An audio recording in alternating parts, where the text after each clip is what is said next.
मित्रों, आज हम चर्चा करने वाले हैं पितृदोष के बारे में। पितृदोष आखिर क्या होता है? देखिए, जिस व्यक्ति पर अपने पितरों की कृपा हो जाती है वह जीवन में सभी सुख सुविधाओं से युक्त होता है। उसे अपने जीवन में किसी प्रकार की कोई चिंता फिक्र नहीं रहती। घर में सभी सुविधाएं होती हैं, उसके कारोबार भी कभी बिगड़ते नहीं हैं, सभी काम शीघ्र होते चले जाते हैं। और यदि किसी व्यक्ति के ऊपर पितृदोष है तो उसके बनते बनते काम भी बिगड़ने लग जाते हैं। क्यों? क्योंकि आपसे अपनी पितृ संतुष्ट नहीं है। देखिए, आप भी अपनी जन्म कुंडली में जान सकते हैं कि हमारी जन्म कुंडली में पितृदोष है अथवा नहीं। बगैर जन्म कुंडली देके आप जान सकते हैं इस बात को।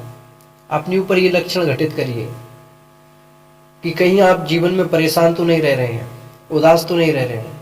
देखिए, सबसे पहला चिन्ह क्या होता है पितृदोष? जिस व्यक्ति के ऊपर पितृदोष होता है उसके काम बनते बनते बिगड़ जाते हैं। कभी कभी आपने सोचा होगा कि हमारे काम इतनी जल्दी क्यों बिगड़ जाते हैं,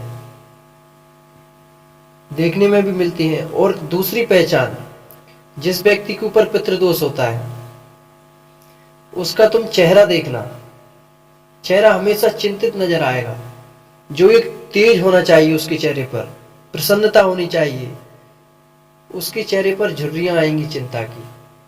और दूसरी पहचान, उसके कारोबार में धीरे धीरे जिस तरह से बढ़ना चाहिए उसी तरह से घटता रहता है। और कभी कभी ऐसा भी देखने को मिलता है जिनकी जन्म कुंडली में पितृदोष होता है कि वो व्यक्ति आजीवन कर्ज में लदे रहते हैं। क्यों? क्योंकि पितृ उनसे संतुष्ट नहीं है। पितृ उनकी उन्नति में बाधा उत्पन्न कर रहे हैं और उनके आय के स्रोत भी धीरे धीरे सारे नष्ट होते चले जाते हैं।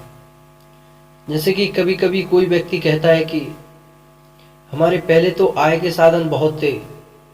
या फिर एक व्यक्ति का मैं उदाहरण देता हूं, जैसे कि किसी भी व्यक्ति के माता पिता जब तक कर्म करते हैं तो वह बहुत सक्सेस रहता है, लेकिन उसके माता पिता के बाद जैसे ही उस व्यक्ति के हाथ में आता है अपना व्यापार व्यवसाय आदि, तो धीरे धीरे नष्ट होने लग जाता है। तो ऐसा क्यों होता है? क्यों? क्योंकि उस व्यक्ति के ऊपर पितृदोष होता है। वो अपने पितरों को नहीं मानता, उपासना नहीं करता, उन्हें जल प्रदान नहीं करता, तो उसके ऊपर पितृदोष है। देखिए, प्राचीन भारत में ये परंपरा थी। आज तो हम देखते हैं पितृपक्ष में ही पितरों को जल प्रदान करते हैं, लेकिन प्राचीन भारत में और शास्त्रों की ऐसी मान्यता है, पितरों को प्रतिदिन जल प्रदान करना चाहिए। ऐसा कहा जाता है कि स्नान करने के बाद जो शिखा से नीचे जल गिरता है उस जल को पितृ ग्रहण करते हैं। लेकिन आज हमारे हिंदुत्व का यह दुर्भाग्य है, शिखा और सूत्र को हम भूलते चले जा रहे हैं। शिखा यानी चोटी, सूत्र में जनेऊ, तो हमने दोनों को भुला दिया है। पितृकर्म, दैनिक यज्ञ कर्म, प्रत्येक मानव के लिए 5 यज्ञ बतलाए गए हैं, लेकिन हम 5 में से एक भी नहीं करते। तो इस कारण से हमारे पितृ हमसे रुष्ट हो जाते हैं।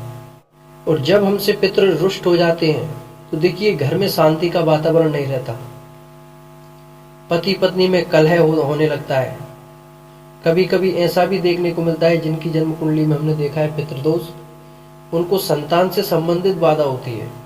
देखिए, पहले तो संतान उत्पत्ति में ही उनको बाधा होती है, और यदि उनके संतान भी है तो आज्ञाकारी नहीं है, उनकी सुनती नहीं है, कोई नशा करते हैं।